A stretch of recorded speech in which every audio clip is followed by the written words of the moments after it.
Hello, everyone, and welcome to another exciting episode of King Me Rev's Hype Podcast.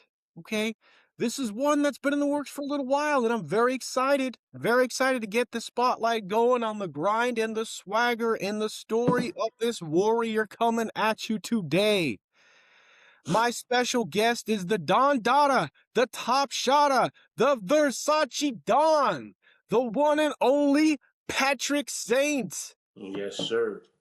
Thank you for What's up, coming on bro? today, bro. Oh I'm yeah, thank you excited. for having me. I'm very excited, man. I've been Yeah, me watching too. your stuff for a while, and I totally dig all the stuff you do, whether it's like the trenches hmm or scam likely or you know when you're out there on your own smashing fools and getting gold. You know what I'm Yeah. saying?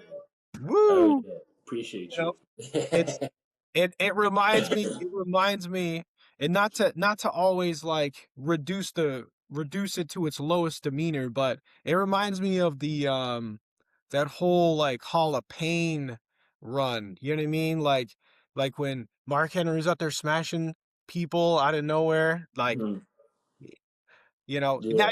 now you got some gold and everything. Yeah. I Yeah. was I was really hoping to be there for that RWA show, but stuff happens. No, it's all good. Yeah. Good show. It was a good show. You gonna be there for May? I should be. Yeah, we should be Yeah. there for May. Oh yeah. Oh yeah. Very excited. Very excited. So, as always, I like to make sure people know that we are here to talk about wrestling, but we always like to dig a little deeper. We like to make sure we get into the psychology of a person and make sure they understand that you're not just a guy that wrestles, right? Yeah. That's and anybody can do that. So, Sure. first question for today is, of course, you're a product of test strength, right? Yeah. Yeah. Yeah. What does TOS mean to you, and how did training there shape the wrestler you've become? So TOS to me means like family. They're like a second family to me. Um, Means respect. Like there's respect that comes with the name, lineage that comes with the name. So all of those things. The training humbled me for sure. I thought it was gonna be like relatively easy. It was not relatively easy. So it definitely humbled me and make me have a better appreciation for wrestling, for sure. Yeah, so many people, and I can say I've met so many people who are have that same mindset to think, oh, I could just get in there, and it's like, no, you Yeah. can't. No, you No, you can't. can't, bro. No, you No, you can't. can't. Yeah. I've only been training in for about 4 weeks. Shout Word. out to shout out to my coach, here's Dijak right here. Shout out to my Oh coach. yeah. Yeah. Um, but the funny thing is, I did all the stupid backyard wrestling when I was a kid, and Mhm. I did all the, uh, you know, you're a kid. I was a kid in the '90s. That's what we did, right? We Yeah. got on the trampoline and we thought we were gonna be superstars, right? Yeah. Exactly. And it's crazy how so much of that is actually almost detrimental for me when I'm in training now, because we were actually trying to kill each other when we were doing it as kids, and Yeah. that's not Yeah. that's not what this whole thing's about, man. So there's so many times where I have to be like, they're like, dude, you need to calm down. Yeah. You're gonna break somebody's arm, man. Yeah. Stop twisting it like that. And I'm like, Yeah. oh, Yeah. oh. So it's almost like a mental barrier, because you're not used to, when you play that stuff, you're not used to, or like, you have a martial arts background, right? Yeah. Yeah. When you're doing martial arts, and I did like MMA for a little while, right? Mhm. Muay Thai and Jiu-Jitsu, Mhm. you're not trying to think, how am I going to do this and not hurt the other person? Yeah. You're doing it because you want to hurt the other person. So Yeah. When you're like that's when you're sparring, um, you don't want to hurt anybody. right. Yeah, when you're sparring, you don't want to hurt anybody. But if you have to use it, then your whole process is like, how can I hurt this motherfucker? Can I curse? Yeah, Can go right I, ahead. yeah. Yeah, so your whole thought process is like when if you have to use it, it's like how can I hurt this motherfucker? You know. Exactly. But yeah, the training definitely humbled me. Like I had to so I came from the martial arts background and went into wrestling, and I was like, one thing I know I have is the cardio because my cardio was really good for martial arts, and that was told to me. But I had to like learn how to transfer my cardio into wrestling because like I was getting my ass kicked for weeks. Um, it was a humbling experience, but it made me who I am. Right. No, Yeah, I shoot. And I've said it before, so many the average American male has probably played basketball, even if it's just a pickup game in the streets. yeah, Probably played football or baseball or something like that, but mm, pretty much zero have actually gotten in the ring and done any of it, and especially did it properly, right? yeah. Any jabroni can just jump in and run the ropes the way he thinks it's going to be ran because he watched it too many times. But Exactly. to actually to actually do it right, like right now, my whole under my arm is all sore and my hip is all sore because I'm sitting there Yeah, and they're like, "Do it again, do it again, do it again. yeah, You did it wrong, do it again." And that's the job, man. You yeah, gotta do it right. So yeah. it's some people they just don't, and it's kind of wild too. So I don't want to dump on wrestling fans because I feel like there's enough hate in the universe, right? No No, smoke, no shade here, but a lot of people just don't understand the real mentality of what it takes. And for me, it's been more mental than physical, personally. yeah, The physical, not to say it's easy physically, that's not what I'm saying. I'm just saying the idea of like, all right, I'm learning this thing for the first time, and I gotta calm down, or I gotta stay focused, and I gotta actually pull it off. Like, yeah, and you might get it right a couple of times, screw up the fifth time, and then it could throw your whole thing off. I've seen it like with golfers, right? I don't know if you ever yeah, watch golf, but I've seen where golfers like get a really bad swing and then they just lose their stuff and they start smashing their club real yeah. quick. No, You for can't, sure. right. You can't do that in the ring though. That looks No. bad. That looks so what first inspired you to get out of, the whole martial arts world and step into the wrestling ring? So when I was training, I trained jujitsu and Muay Thai. Like I always liked martial arts movies. Like growing up, like Bruce Lee, Jackie Chan. I always liked that stuff. Um, so growing up in Connecticut in like the Hartford area, there wasn't any wrestling schools. So I, I kind of almost just I wanted to like be physical, do like something physical, and there wasn't any wrestling schools. I always wanted to do it. So I'm like it's never gonna happen. So I'm gonna put my time into martial arts. So I trained for 7 years. I was gonna fight. They wanted me to get down to like 205 to fight lightweight because there's not a lot of heavyweight fighters in the area. At least there's not a lot of heavyweight fighters, so I was training for that. Um, but I wanted to fight heavyweight, so I felt like I would have been fine.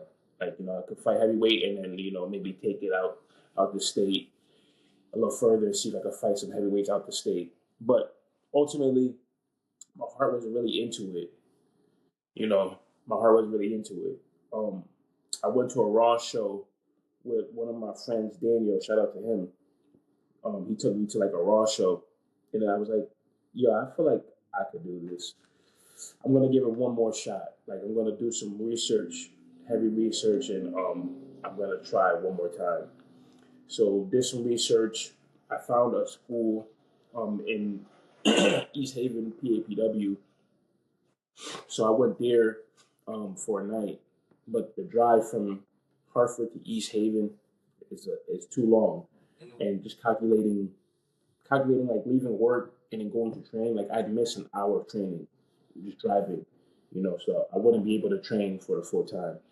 So I'm like, I'll just do some research one more time. If I can't find anything closer, I'm gonna just bet it and just go balls to the wall with the we're trying to find a fight. And then I found Touch of Strength. My boy Daniel, he told me like, well, I heard of like this school in East Hartford, and then I was like, well, it can't be real, because I never heard of it. So I did some research, Googled it, went on Instagram, double checked. I'm like, oh shit, looks real. And then I emailed Wags, and then he was like, yeah, like come down this Sunday. I'm like, cool. Went down. The rest was history. Okay. Yeah, you know, I feel like I've heard that so many times from different folks. It seems like there's always like patches of in areas where there's just no schools. And I've heard a couple people talking about the idea of even they're like, I don't even know if that person could actually be a trainer, but just Yeah, the idea of opening a school in an area where there's no other school, like seems yeah, like a cash cow to them is what I'm saying, which uh, sure it's not easy running that kind of business, but yeah, uh kudos on you on not giving up on the dream, man. Like you had to keep looking into it and I've heard it from I, a handful of wrestlers of them having to drive 2, 3 hours. Um, there was the breadwinners were on the podcast and they were talking about how they didn't have a car for a while, so they were taking like a train to South Station and then the commuter rail up to North Andover, and it would take like yeah, 5 hours each. Like they were doing like 5 hours a day to go back and forth and stuff. So yeah, I like to make sure to point that out because it's not even just the idea of the actual training itself is difficult, but everything around the yeah, training be just as mentally tough yeah, driving 2 to 3 hours or whatever it is. for Like it's sure. And I just want to say too, like in the life that we live, with anything, like if it's meant to be, it's gonna be. If it's not meant to be, you'll know. And like the perfect example of that was just me trying to find something closer to home and finding something closer to home that I didn't even that I went to middle school around that area, you know, like just never seen it there. Like so, it was like a frequent area I've been around like most of my life that happened to pop up, you know, like it was meant to be.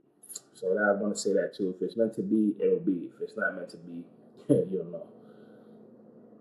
yeah. So can you walk us through like how did you go from starting your training to your debut? Like what Yeah. how was that for you? So started the training. I had a couple ideas for a gimmick, um, but I didn't really put much thought into it. My whole thing was to just get as good in training so I could get the green light to debut.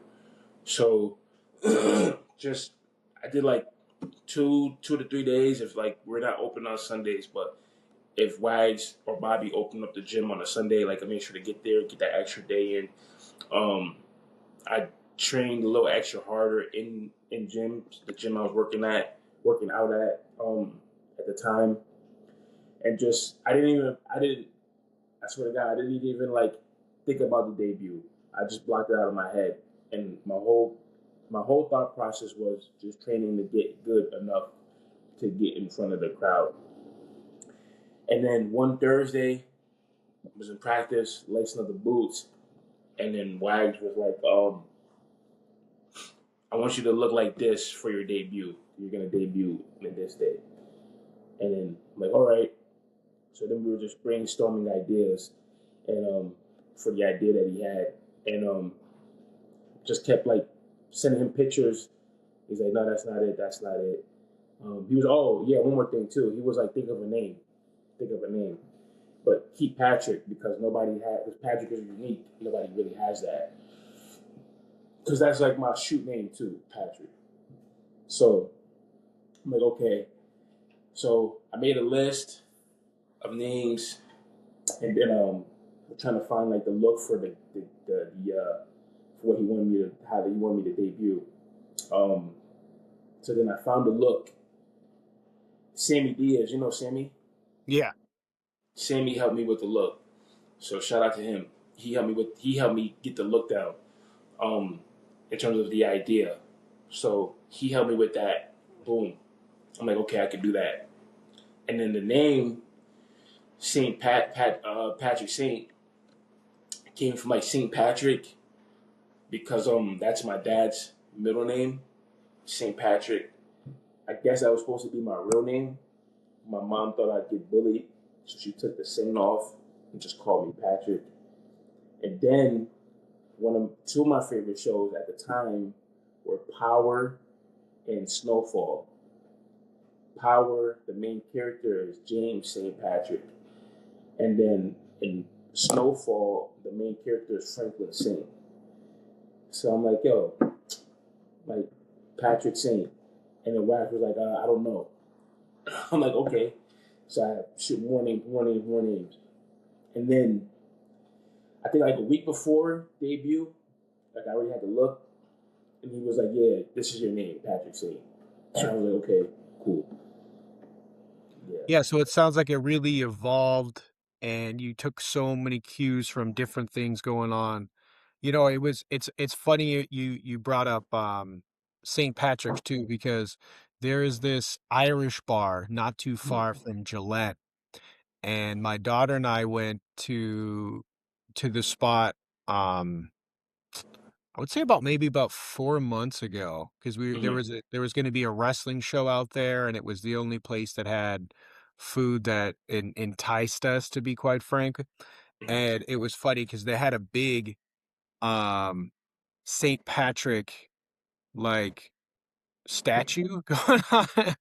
And I immediately thought of you. I don't know. I think I took the picture. I don't know if I sent it to you, but I immediately thought of you, and I was like, it took me a second because for a minute when I was walking by, when I glanced at it, I thought it said your name. So I was Yeah. just like, what? And then I was like, oh, okay, okay. It's an Irish Catholic thing. That makes more sense. But Yeah. it does make sense that living in a place like New England, you can evolve that name into something for sure. Yeah. So your character is dripping with that boss energy, right? Yeah. Mm-hmm. Is that something that easily comes from inside you now, or like did it take like Sammy and everybody to kind of take it to draw it out of you? No. So when I say Sammy helped me with the gimmick, he helped me with the look. So he sent me a Ah, picture. Like, okay, what if it's like this? So I'm like, that's it right there. So like I was able to find that look. In terms of like the overall character, that was like on me. So yeah, no, I just took my personality, just turned it up. just all the way to Yeah. 11, right? That's what they Yeah. say. That's what they say. That's the best. The best characters are the ones that it's really you, but it's up to 11, right? Yeah. And it makes sense because I lived through the 90s where we had like those cartoon character wrestlers, and they're garbage, right? Yeah. They were good for their time. They were They good for were their it was cool when I was like 6 years old, right? It was Yeah. awesome. I was like, oh man, you got a hockey player and a garbage guy, and Yeah. some dude's gonna do your taxes. I don't know. And then Yeah. you hit 10 years old and you're like, yeah, I don't want these I don't want a guy who calls himself Booger. I don't know what's going on Yeah. anymore. You know what I Yeah. mean? It was much better when they started using their actual names and they started Yeah. acting more like themselves, just like, up the ante. Yeah, Um, I think society played a part in that. Like everything we yeah. were seeing in the '90s, like with the TV that we were watching, the music and everything. Like it was like an easy transition, and it made sense. Like oh, like this, I can relate this to this. You know, I think that's why like it that the '90s era like blew up when Right. they started getting into like realer characters. Yeah, that whole and it's been documented 70 billion times over. And the funniest thing for me is honestly like the Fed documentaries, right? Like you sit there and you see um the WWE likes to like re they have that whole "we won," so we like to change history a little bit and make it seem like they were always the ones on top no matter what goes on. You know what I mean? let's be honest, man. The Fed is always trying to make it seem like the Fed was one step ahead of everybody else, but really WCW and ECW were the ones presenting actual people. Granted, they might have been extreme, but they had actual people getting, getting Yeah, over as themselves or as a version of themselves and is yeah, more authentic than cartoon character. Um so you often talk about making the block hot. What does yeah. that mean to you and how does it show up in your matches and promos? Just making a black hot could be, you could interpret it any type of way you want to. But so pretty much what it means to me is like the environment I come from. Like sometimes drama happens and the whole block is hot. The whole block is hot. So like what it means for me in my match is like turning things up a little bit, not making everybody uncomfortable. So it's an uncomfortable situation, you know. So when like the environment I come from, when the block is hot, it's uncomfortable for everybody, you know. So that's what it means for my match. When I'm in my match, like when I say I'm gonna make the block hot, I'm gonna turn it up. I actually have that shirt on right now. Boom. Yeah, Perfect.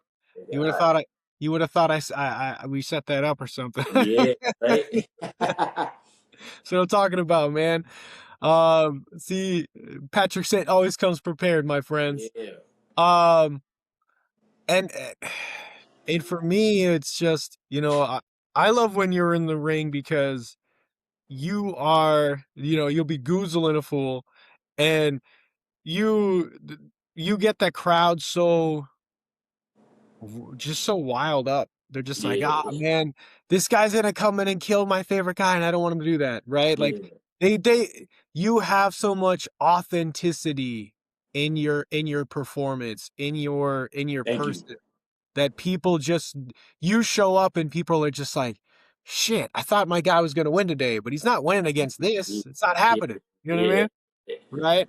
yeah, And there's a couple of wrestlers similar to that you guys are just so big and strong and believable that if anything, it's almost harder for them to believe that you would lose than anything, right? Like yeah, how you gonna beat this guy? How are you yeah, how are you gonna beat this guy? They yeah, almost have to like put you in a situation where you're maybe it's a surprise attack or some kind of knock you down a peg a little bit out of yeah, nowhere just so it could be believable that you would actually be someone who would lose this match. yeah, yeah, yeah. No, for sure. Right. And so I know you've been part of like the trenches with Red Mhm, Sawyer and you're part of Scam Likely, which mhm. shout out to all your guys for following me on the Yeah, I appreciate the love. yeah. How has being in those groups accelerated your growth as a performer, not only as like a singles competitor, but whether it's the tag or the multi-mans? Yeah. Do you prefer the chaos of the tag faction warfare? Do you or is singles competition better for you? Either What's your thing? it's either or, whatever works for that weekend. Whatever works for the day. I'm down for any of them.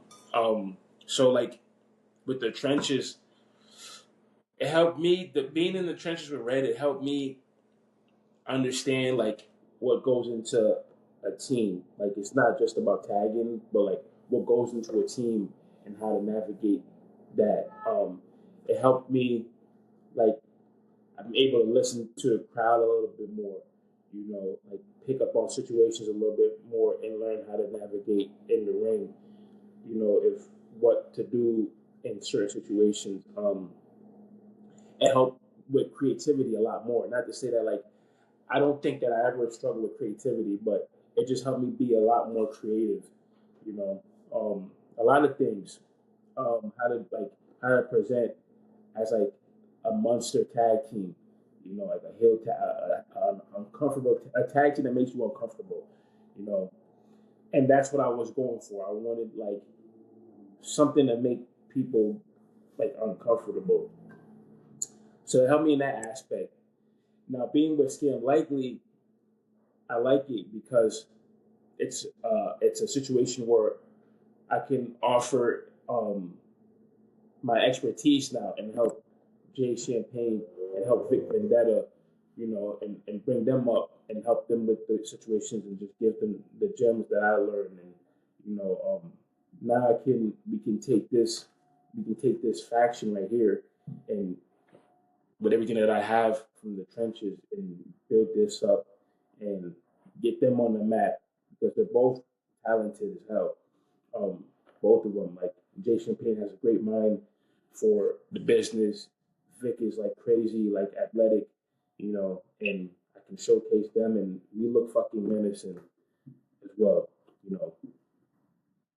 Yeah, and I have to give props to you, bro, because there are not too many people who are on the independent circuit that get to be part of like those three different worlds, right? Yeah, There's maybe they get to be part of one, and maybe if they're lucky, sometimes they'll get part of two. But yeah, the idea that you could be going after a singles title, a tag title, and even like, let's say if it existed somewhere, a trios title, yeah, that's not something that's normal. And yeah, this is actually something I brought up about Dustin Rhodes on my program last year, right?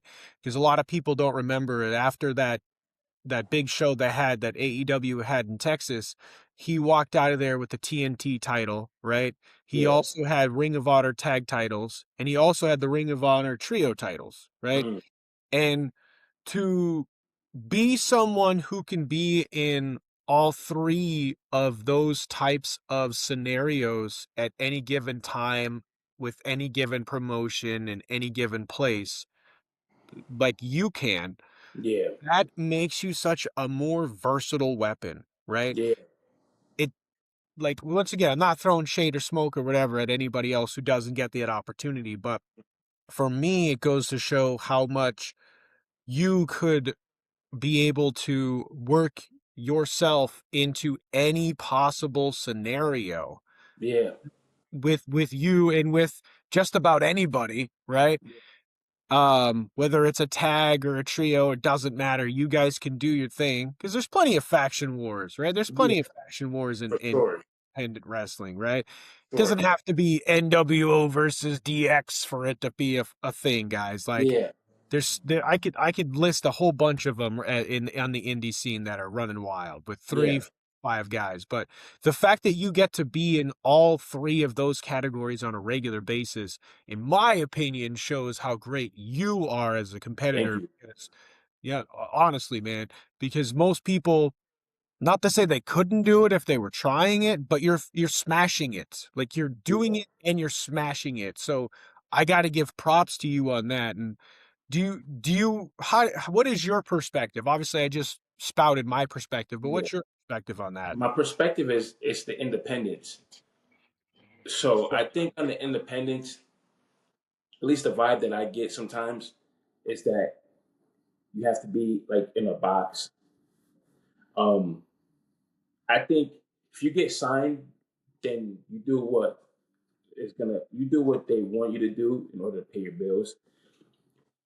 It's right now we're on the independence. Like I'm not under any contract. I feel like I'm gonna do what I want to do. Um, to a degree, not in a respectable way. I'm gonna do what I feel like I want to do. Like, why should I be in a box? Why should I just be one variation of like a character where I don't even think that in my personal life, like there's so many different aspects to me, and I want to showcase it with wrestling. Um, like I'm one person, but I feel like I can do multiple things.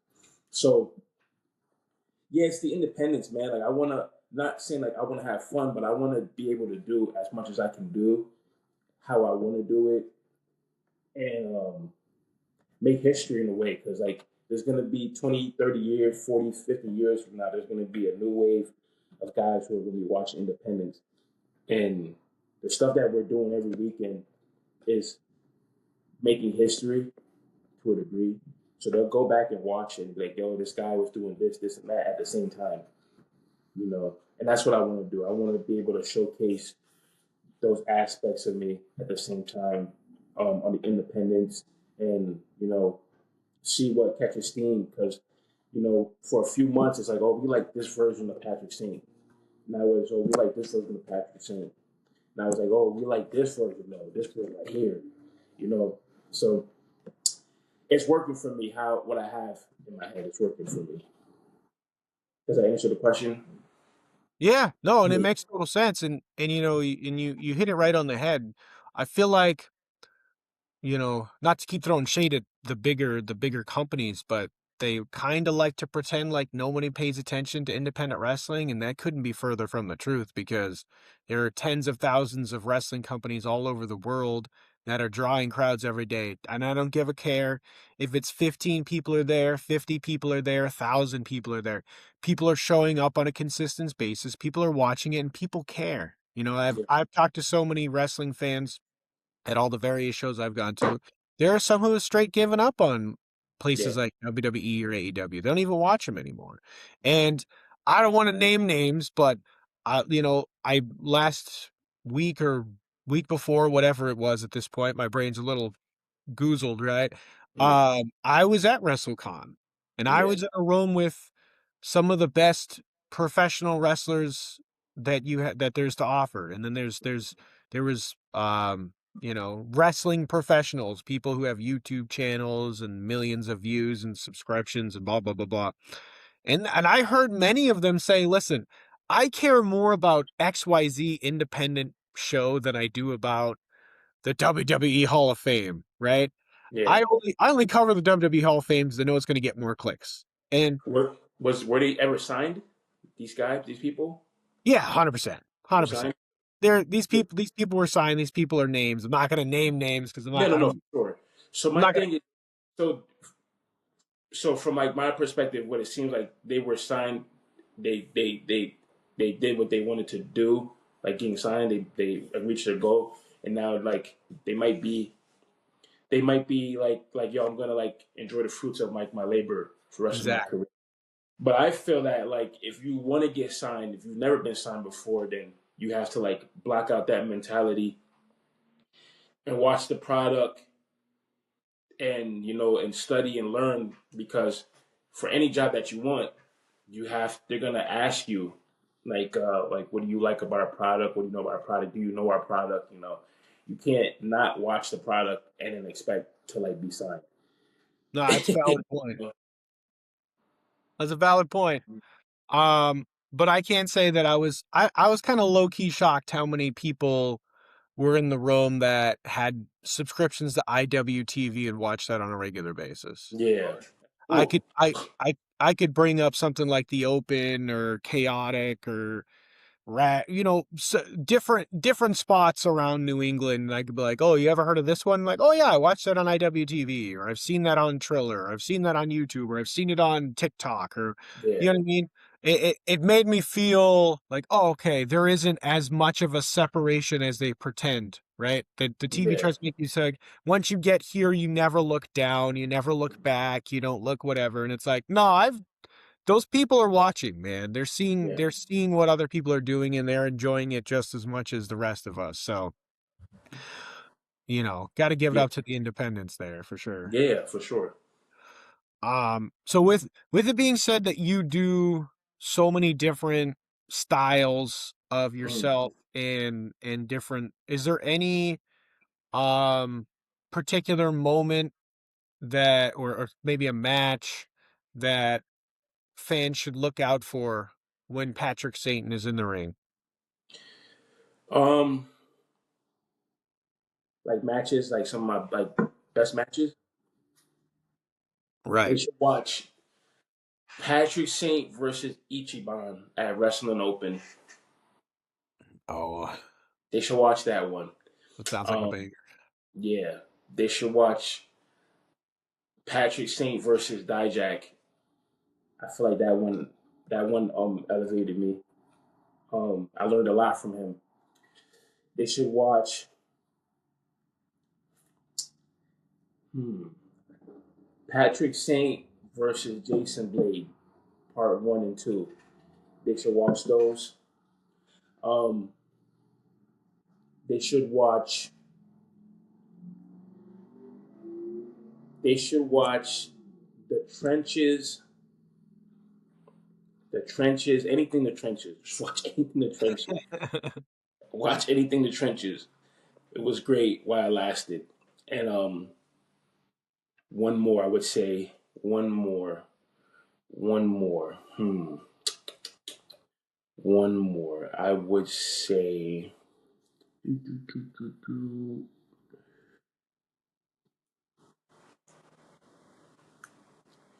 Hey, maybe they should watch.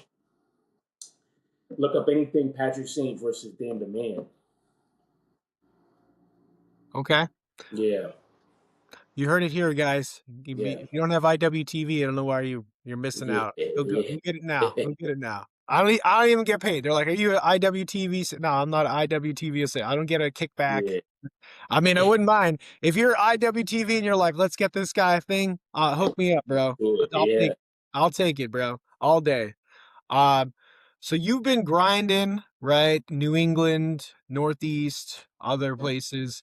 When you look back at your earlier stuff versus where you are now, what's the biggest difference in your game that you see? Timing, pacing, um, being more comfortable, uh, reacting more. I would say those four things: timing, pacing, comfortability, and reaction. Yeah, no, I mean that makes sense, right? You get into a groove after a while. You kind of get that, get kind of get all that going. You Yeah. know, a lot of people call you one of the best talkers on the indies right now. Word. What's your approach to cutting a promo? Do you script? Are you off the cuff? Do you do a mix? You know, which promo do you feel is better? I no, I don't script it. Um, like if I have a match, like I'll go into like if I once I get the card, like I'll go into like something where like okay, like maybe I'll cut the promo this way, or maybe I'll cut the promo that way, and then I'll have what I want to say in my head, but I don't necessarily script anything. Um, no, not at all. It's easy for me to talk. It's easy for me to talk, and yeah, it just comes natural. It comes natural. Um, So that's what I do. I just look at the card or like look at their story and then just tell the use the promo to tell the story. Um, you know, and try to make the promo entertaining or something that people can like watch over and over again. But in terms of like now in terms of editing, sometimes what I'll do is I took the NWO style where they do cuts and their cuts and transitions. Like when me and Red we were doing the trenches when we were doing our promos, we took. I was like, yo, I think we should do it like this, where we just cut for different things. Um, so the promo still hits, everything still makes sense, but the cuts and transitions makes it a lot more eye catching. Yeah, So no, shout it out makes Kevin Nash, sense. that whole Hogan. Right, right. I mean, regardless of certain people and what they did outside of wrestling, you can't deny what they did inside the ring, Side man. wrestling, yeah, So a lot of people like, oh, well, you're blah blah. Like, listen, dude, yeah, you can't deny the no, person and what they did.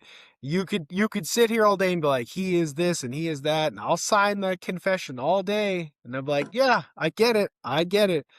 But inside that ring, he did some stuff for like a good 40 years, man, whether we like it or not. So, yeah, and those yeah, NWO style promos, those were revolutionary at the time, right? yeah, There's nobody did anything like that. Nobody yeah, ever, at least in America, nobody ever did anything similar to that they were going in there and they're using those editing that techniques and those cuts, right? So yeah. the fact that wise enough to choose the those type of influences makes total sense, right? Yeah, There's no way anybody would double anybody with a brain would double check on that one. They'd be like, yeah. "Yeah, okay, well, whew, that makes sense to me, man."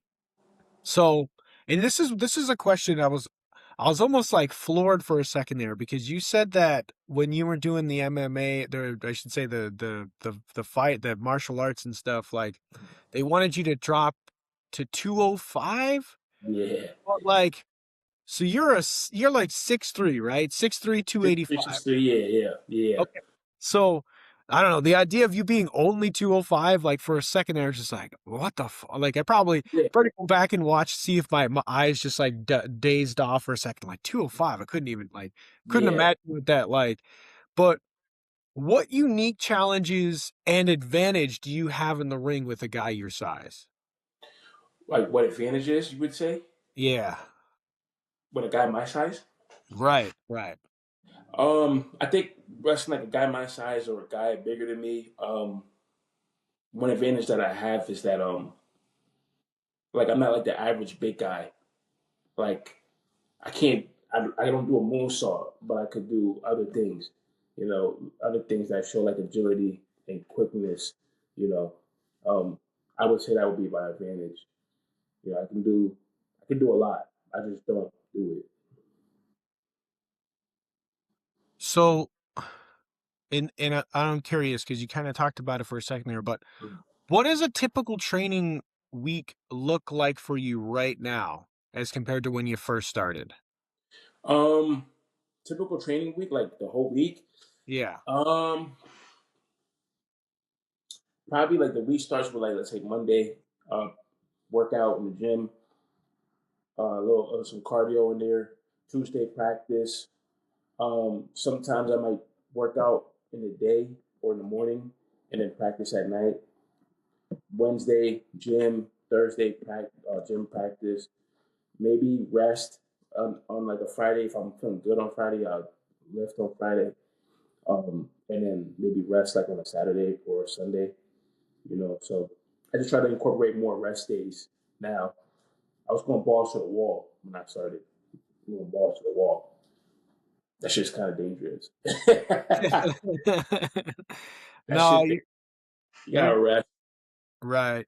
You're not wrong, man. And I could say that I definitely have a lot of respect for people who are wise enough to see, hey, maybe I'm pushing myself too hard because you only have one body, guys. And if Yeah, you push it off the mountain before you even get to the top, what was the point? yeah. I What was was the training. I was training so hard last year.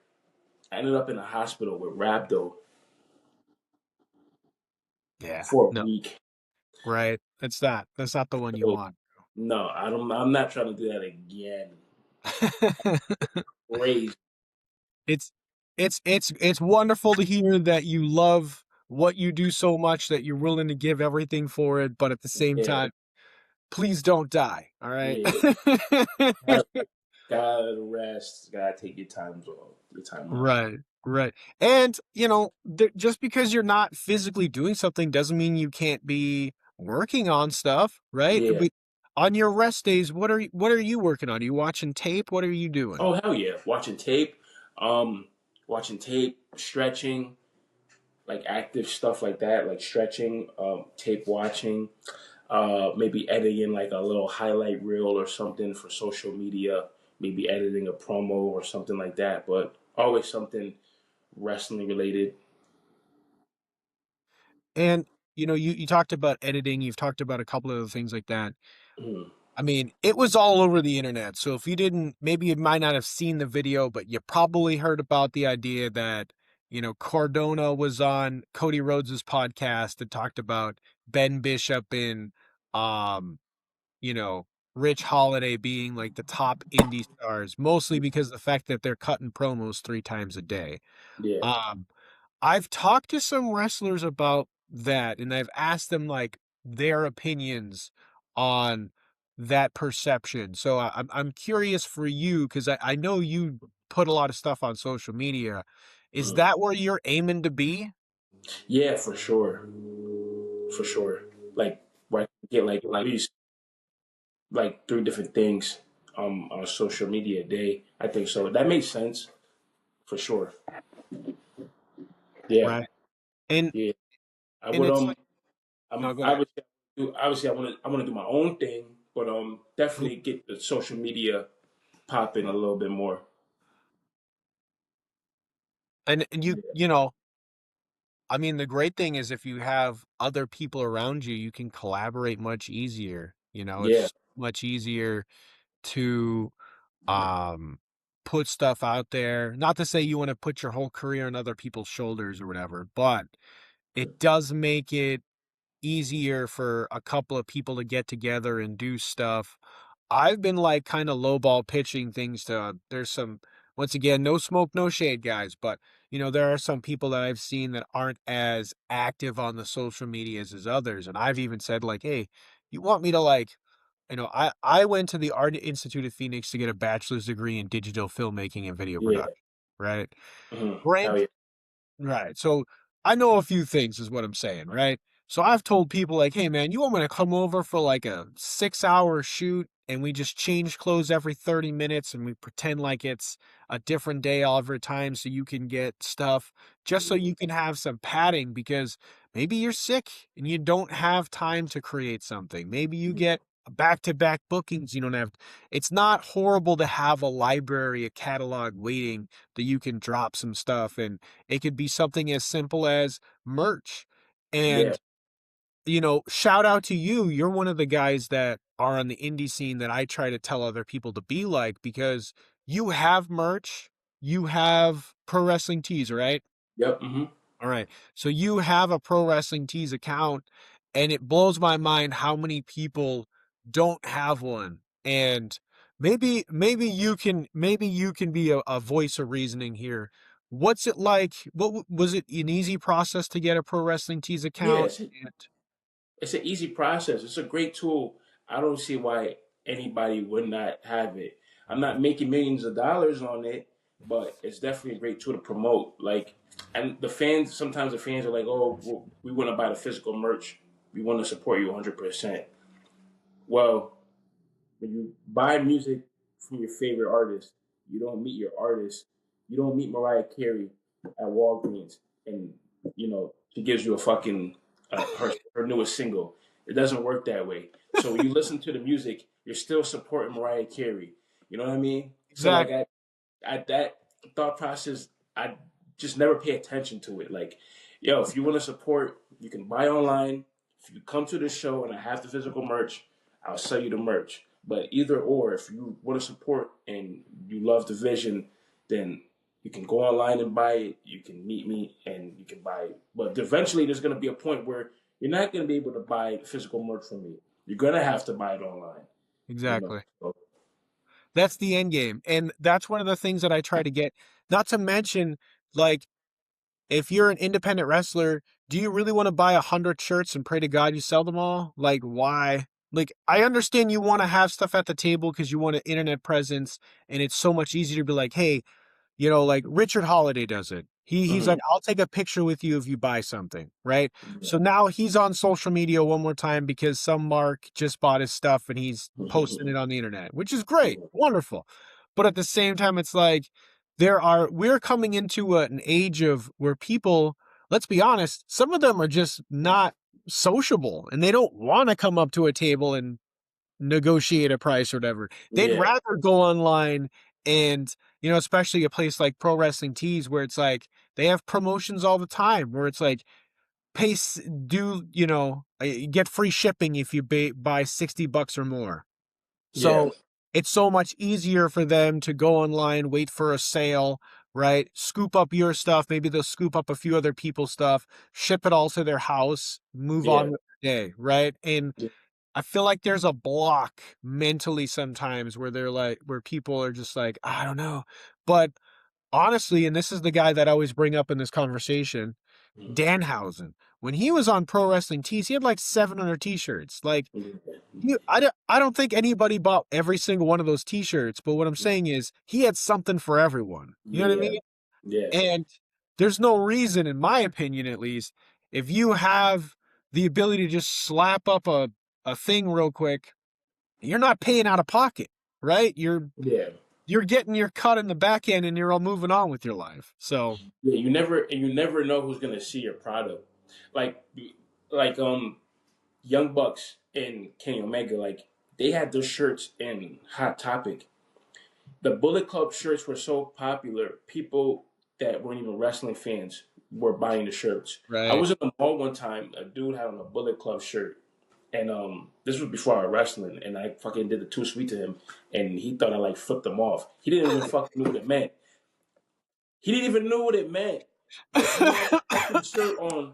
He had the shirt on. He didn't even know what it meant. Did you He know was what with it his was? girl. Like, yo, what the fuck? Why is this motherfucker like flipping me off?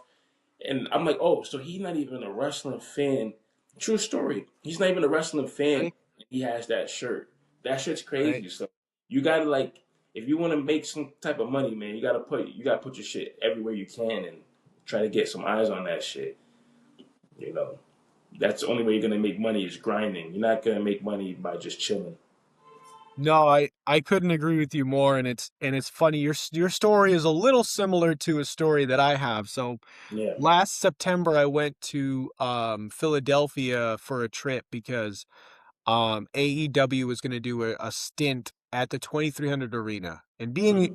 being 40 years old, being an old school ECW fan, I Mm-hmm. always wanted to go to the ECW Arena. I've always wanted to see it. I've always wanted to do that. And when I heard that they were going to have originally, they were going to have like 2 weeks there. They were going to have a Ring of Honor pay-per-view there. I was like, I got to go. This is going to be Yeah. great. Um, so it was the day before, so it was a Friday, because I went to the Saturday Collision, um, and I was actually at the Liberty Bell, right? That's in Philly, it's a whole park, and there's Mm-hmm. all this stuff, and you got to go through security and all this stuff. And I'm walking through. I just got through all the stuff, and at the very end, of course, is the gift shop. And I was thinking, all right, I got to get something from my mom. I want to get something from my daughter. I start Mm-hmm. looking around, and out of nowhere, I just see the Too Sweet right in my face, like this, right? Yeah. I was wearing my Bullet Club shirt that day, Yeah. so the Too Sweet comes up, right? And first I took a step back because I thought somebody was just putting their hand in my face. I was like, "What's going on, bro? What are we doing?" And then I was like, "Oh, okay, okay, we're cool, we're cool, we're cool." So I do the thing, and this guy's wife Mm-hmm. thought we were talking in an alien language, dude. Like she was looking at the both of us, and she's like, "Do you know this guy?" And I was like, he was like, "No, I don't know who this is." And she was like, What was that? What did you just do?" And I was like, listen, we're just too sweet. I don't know what to tell you. Like, we were just too sweet. And like, I was trying to leave it at that to sound cool or something. And he had to like stop and I was like, "Hey, are you in town for wrestling?" And he's like, "Nah, my wife's parents live here." Like, he almost threw himself under the bus right there and almost said some Yeah. like, "Oh, I don't want to be here," but like my Yeah. wife, you know Yeah. what I mean? And then I was like, "Oh, I'm going to AEW tomorrow." And I was like, "Oh," he's like, "Oh, it sounds so cool, man." Like Yeah. and then I started walking away and I could hear him like having to explain it to his wife because she seemed like pissed off now. So, That's funny. but it was just one moment of my life. We just broke out for like 30 seconds and that was Yeah. that. Pissed off his wife. Hopefully he didn't get in too much trouble that day, but sorry, Yeah. bro. Sorry, bro. And the funny thing was, so and I'll pull it out real quick. I always Yeah. hide my phone. So I don't have you ever been to Philly? Yes, one time. Two times. Two times. I Okay. wrestled at CCW, so that was Philly. Word, word, Well, word, word. Pennsylvania, I should say. So no, I haven't been. I've been to Philly once, but I've been to Pennsylvania twice. Okay. Yeah. So when you go to the Liberty Bell, right? They have Mhm. security as if you're getting on an airplane. You got to go through Yeah. metal detectors and all this stuff. So I was wearing probably the exact same shirt, knowing me. Yeah. I have a bunch of these true classic I should say shirts. Yeah. And I told myself when I was going to go through security and all the other stuff, I was going to make sure to button my shirt because it was a nice day, but I was wearing my Bullet Club. And obviously If you're watching this, you should know what the Bullet Club shirt looks like. Yeah. AK-47s and bullets everywhere. So my I think I know where my this is going. should probably know. I don't know why you're on here if you don't know this. Otherwise, you're my mother, and I love you, Mom. Okay, I love you. All right. So I wasn't thinking. I was wearing my. I went through security. All right, and there's like park rangers, there's state cops, there's local cops. All right. I'm sitting there, and I go through security, and I'm not dumb, dude. I can notice they're looking at me. I notice they're looking at me, and I'm putting my stuff in the machine. I'm going through, and I'm like, oh shit. I probably look like I don't want to say the word. I don't want to get like redacted on YouTube. I look like an ist right now, probably because I'm wearing this shirt. They probably don't know what it is. So I'm sitting there. Sure enough, I take my stuff off the tray. I start putting my stuff away, Mhm. and I move. I made sure to move myself out of the way because this is Philadelphia. I'm not trying to get in no trouble, bro. I don't need any smoke. And sure enough, a couple of cops walk over to me while I'm putting my stuff taking, you get your little tray just like in a goddamn airport. And I Yeah. took mine off to the side to get out of the way, and they walk over to me, and I'm like, "Damn it, they're gonna start. They probably Yeah. think I'm probably there to do some bad stuff." Yeah. And the funny thing was, the cops walk up to me like, "Hey man, how you doing today?" And I'm like, "Not too bad, bro. How are you doing?" And I was waiting to explain like, "This is just a wrestling t-shirt. I'm not a lunatic. All right. Yeah. I'm a veteran. I was in the army, bro. I'm on your Oh, team, right?" yeah. But the funny thing was, is he was like, "Where did you get that cell phone?" And I was like, "What?" I got thrown off, man. So if you could see, I actually have buttons on my phone, Oh shit. actual physical buttons. So this, once again, guys, I'm not getting paid to say this, all right? Because YouTube's gonna flag me as if I'm just doing this. This is a clicks case, all right? And you can actually get buttons because I'm an old man. I like to have buttons, all right? So you can Fire. actually get buttons on there. Hell But I yeah. swear to God, dude, I was like sweating bullets for a minute there because I was like, damn it, I left the shirt on and forgot to button up, and I thought they were gonna come over and be like, "Excuse me, sir, we need to take you to a padded room," Yeah. son of a That's gun. Um, but yeah, that was some wild stuff. Philly is wild, man. Philly's yeah. wild. If you ever get the chance, and they have delicious food. If Yeah. you're a fan of delicious food, Philadelphia is a place to go. Hell yeah. I have to keep that in mind. Um, so wrestling. It. My next question I had, right, and it talks about winning the heavyweight title. No, yeah, it was when I won the tattoo. It was a good match with Troy. I think we went maybe like 15, 20. It was a fucking really exciting match. It was crazy. I had a lot of fun. Had a lot of fun. How much gold do you have right now? My brain's Right trying to now, two belts. two. Yeah, so I have the RWA Heavyweight Championship, and then I have the Rising Star Championship from Immortal Championship Wrestling. Okay. Yeah, In RWA, shout out to RWA. I feel like I've been interviewing a lot of people who are just old school. Mike Rasa, he loves that place like there's no tomorrow. yeah, So, um, and a few other people who have been coming on the podcast always shout out RWA. I feel like yeah, they have I don't know, a certain panache, I'd like to say. Not to yeah. mention any place smart enough to book Rich Palladino is a place I like. Let's just say Hell that. yeah, All hell right, yeah. Shout out to Palladino is the goat. shout out to Rich. And he just had his birthday, man. He just had his birthday. Birthday. Yeah, So when this drops, we'll be like, make sure to say a happy birthday to Rich. hell We yeah. saw him last night at Chaotic Wrestling, and the dope thing is that there's a new energy drink out called Goat Fuel, Mm, and I know he's a big energy drink guy, so I got him Goat Fuel, and he was very excited because she said he just got off a plane, so he was able to kick that back right there. hell yeah, But yeah, RWA, man, they put on some great matches, and hell yeah. obviously you would want people to think that since you're the champion. Nobody wants to be the champion of a weird place, bro. That would just be awkward, right? So, Yeah. um, do you have any, now that you're the man, you got the title, are you looking to kind of give back? I mean, I know you do it with Scam Likely. but do you do it with anybody else? Are you, not to say you have to name names per se, but are you trying to be a mentor to other people? Are you looking to be maybe Um, your own leader? I mean, I'm still young in my career, so I Right. still have a lot to learn myself. Um, but like, if anybody needed any advice and any expertise that I feel like I'm like an expert at, I would definitely be down to help. You know? Right. Well, Yeah. you know, and whether it's the pro wrestling tees or some of the other stuff we've talked about today, Yeah.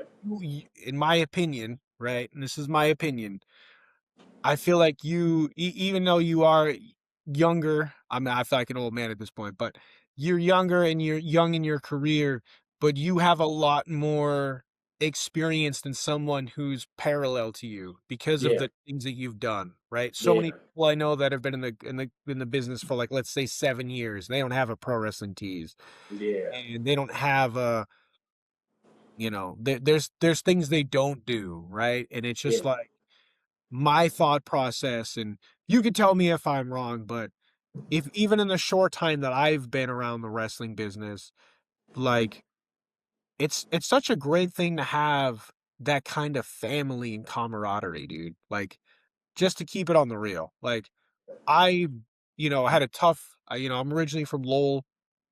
Lowell, Massachusetts, tough neighborhood. Yeah. you know, Lived some time in West Phoenix, tough neighborhood, and I never felt like I had, like, my people. But Mhm. coming into the wrestling world, I feel like I finally found my people, and I would, Yeah. like, straight go to war for some of these people, bro. Yeah. Hell yeah. Like, Hell yeah. you fuck with them, I'll burn your house down, bro. Yeah. Yeah. Yeah. Listen, just, you don't even have to ask me twice. You know what I'm saying? Like, we're it's on. Yeah. It's on. So, with that being said, I could see why somebody who's like, I they could be in the thing 10 years and they don't have a pro wrestling tees. But Yeah. some people just have that, like, inability to start sometimes.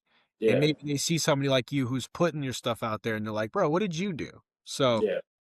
I guess it's good to know that you're just open to that. So if people are like, Yeah. "Hey, I see he's doing something that I want to understand or know more about," Yeah. you'd be down because, Yeah. you get that belt on you and people start looking at you a little differently, right? Yeah. Yeah.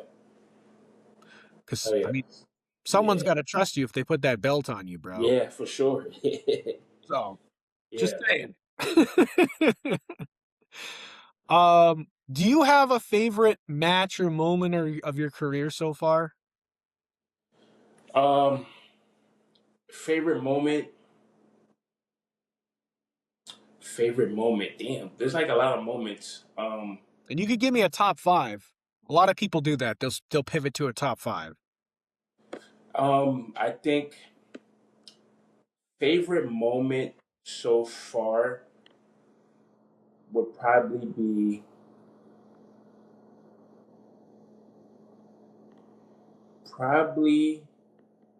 me and Red the trenches when we won the the New England Ring Gladiator Tag Team Championships and the reign that we had because like I think nobody expected us to win. So when we won it, like that was just a great moment. Um, we took it. I think we did a couple of shots that night. Like we had to celebrate. That was a great moment for our career. Like based off like how everything went and how we were like climbing up that ladder and we finally won. Even though the fans didn't like it, they booed us out the building. But I would. That's probably one of my favorite moments. Um, favorite matches. Me and Ichiban, we wrestled 3 times. I would say all 3 of those matches were like so we wrestled at Tesla Strength for the K1 championship. Um, we wrestled at Wrestling Open, and then we wrestled at Tetsu for the Tetsu heavyweight championship. So those 3 matches, I like those matches. Those matches were fun. Um, another fun match. Um, it was me versus Ken Powers versus Wrecking Ball in a triple threat at Titan Championship Wrestling. That was a fun match. That was really a fun match. Another fun match would be the trenches versus the hoods at Proving Ground. We wrestled at I think it's in Endicott College, Endicott College. We wrestled in a street fight. That was a fun ass match. Um, Another fun match, wrestling Dijak, cool as fuck. That was a fun match. Um, that was a really fun match. Um, another fun match. Another fun match. Um, Probably Scam Likely versus Dual Focus for the LPW Tag Team Championship. And then an honorable mention would be me versus Sidney Akeem versus Dustin Flash Waller versus TJ Crawford in a fatal four way. That was a fun ass match. That Yeah. sounds like a banger right there. Yeah, it was a good match. Those are some guys that can go for sure. Yeah, that was Um, a that's not that's gonna be I'm gonna be putting that down the list. I mean, I could definitely see Ichiban being just about anyone's like favorite opponent. yeah, That guy can do some stuff, but yeah. He's with amazing. he's yeah, he's definitely incredible. He does some insane stuff. Do you have I mean, Ichiban's probably an easy answer on that one, but do you have like favorite opponents that you've wrestled? Favorite opponent? Yeah, I would say Ichiban. Um, Flash, Flash. I like Flash. We only worked. Damn, I think we worked a couple times like a tag match. We had a singles match. We had a singles match that's like that. I forget the name of the promotion. But that was a fun ass singles match. And then in the fatal, the Flash is like cool as fuck. He easy to work with too. Um, another fun opponent. Another fun opponent. Probably like working like the Hoods, Davy Cash, Cash Money. Like they're fun, easy to work with. Um, Another fun opponent.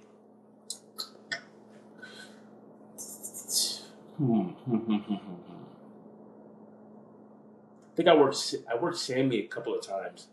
Sammy cool as fuck, easy to work with. Sammy Diaz. Yeah, Uh, he seems like a chill dude. Like yeah, there are some people. I mean, obviously, we all love pro wrestling, right? At the end of the day, we're all pro wrestling nerds. But there are some people that I see them and I'm like I would just have a beer with that dude and talk about other stuff too. Like we wouldn't have yeah, just wrestling. You know what I mean? yeah, Like you and I feel like we could talk about like music and like acting.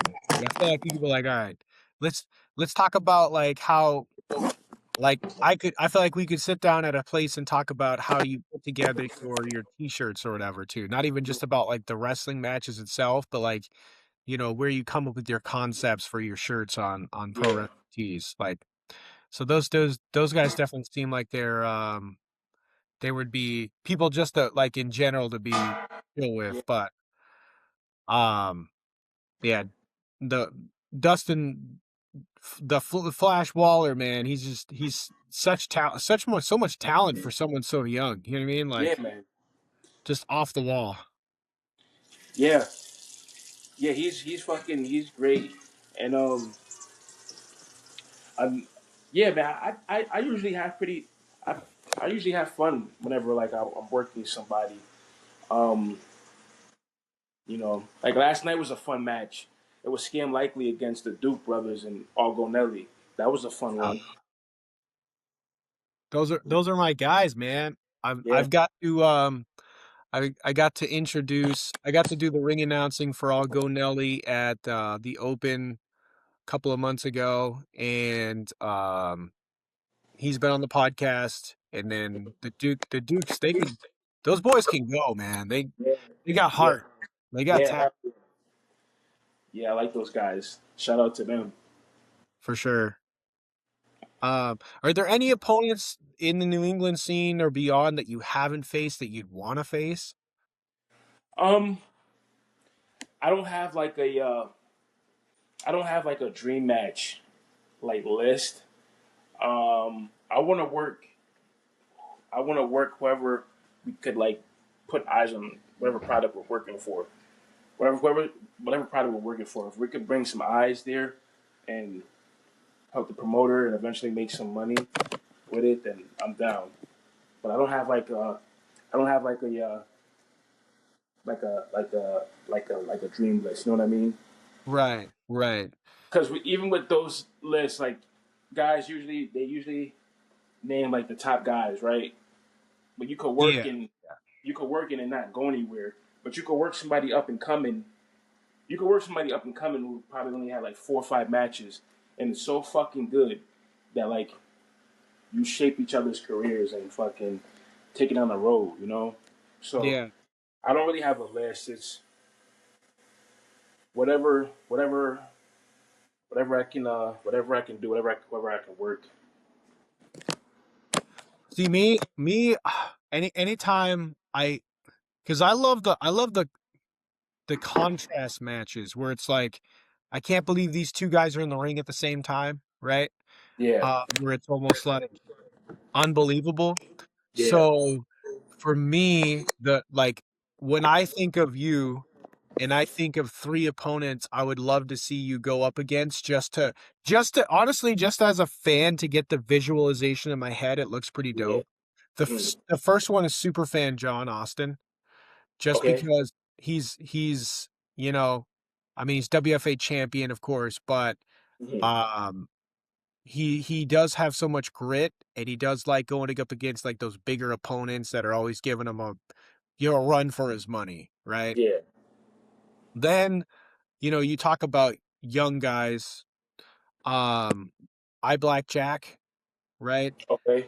He's young, he's hungry, Yeah. he's only been there like a year and a half, but he's wrestled some of the best people in New England for sure. Yeah. And he's a strong guy, right? So Yeah. I feel like that would be a great one. This is my fantasy booking for today, guys. 101 fantasy booking, all right? I sometimes I'll throw them out there just because it's like it's selfish reasons. Yeah. And the other one, and I'm using them again, even though I used them before with the B Dubs, um, the handyman, right? Oh Because yeah, yeah, Jake. Yeah, shout out to Jake.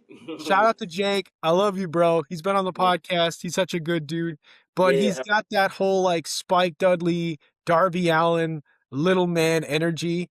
So for him Yeah. to be against you and you're this big guy coming in just like clobbering him, like I just Yeah. feel he would you would really like the two of you in that energy always gets over. Everybody loves the underdog. So if Yeah, you're for sure. like smashing them away, people are gonna lose their minds, man. Yeah. Hell yeah. I think that would be super dope. Yeah. You, Granted, I do. Some people like this guy keeps going back to that same well because when the breadwinners were on, I wanted to see the breadwinners versus Wrench and Resolve. yeah. I think that would be a banger of a match, and now I'm very excited that breadwinners are on Wrestling Open and they're heels at the Open. So Yeah. one step closer, guys, to making it happen. Hell yeah. uh, let the audience know where they can see you and where they can get a hold of you. Yes. So you can follow me at Patrick Saint two underscores. Um, Instagram, Twitter. They call it X now, I guess. Patrick Saint on Facebook. Upcoming matches I have. I'll be at Test Your Strength on the 8th, Immortal on the 9th, RWA on the 16th, defending the heavyweight championship. And I'll be in Tennessee on the 24th of May. Perfect. Yeah. And last question. Tell these audience members why they should be watching Patrick Saint. If you want to see somebody that's creative, innovative, someone that's entertaining, somebody that is going to burn the house down, you need to watch Patrick Saint. Perfect. All right. Well, once again, thank you so much for your time. I appreciate it. Hell And yeah, thank you, bro. yeah, no, I always appreciate it. For anybody wondering who's next, um, I have lined up Don Freeze, Tim Bosby, the Wind Dragon, Dustin Nugent, and a few other surprises for this next week. So once again, once again, Patrick. So thank you so much for being here today, and everybody else. We'll see you next time. Yeah, thank you.